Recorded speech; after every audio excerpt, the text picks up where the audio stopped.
ګرانو کتونکو السلام علیکم. زه محمد سلمان همدرد د حق غږ پښتو چینل خبري لنډیز کې ستاسو قربا اوس تاسو پام را اړوم د مهمو خبرونو لنډیز ته.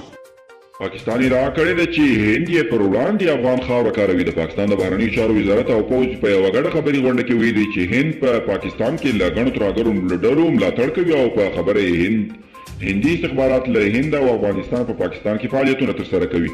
امریکایي ورځپاڼه واشنګټن پوسټ له هغو امریکایي نظامیانو سره خبرې کړې دي چې افغان جګړه کې یې ماموریت ترسره کړی دي. دوی ویلي دي چې د امریکا حکومت باید بې پروایي ونه کړي او په بیړنۍ توګه د سرتیرو په ایستلو افغان جګړه پای ته نه رسیږي. د امریکا د دفاع نوي سرپرست وزیر د افغانستان د سرتیرو ایستلو په اشاره ویلي د امریکا ټولې ناپایه جګړې باید پای ته ورسول شي.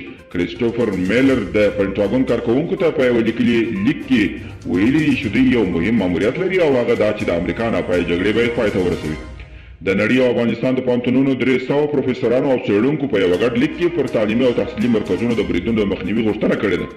په دې لیک کې چې د نړۍ مشهور شخصیتونو او پوهانو نومونه پکې ښکاره راغلي، نړیوال باید تحصیلي او تعلیمي مرکزونو ته د ساتنې لپاره اقدام وکړي.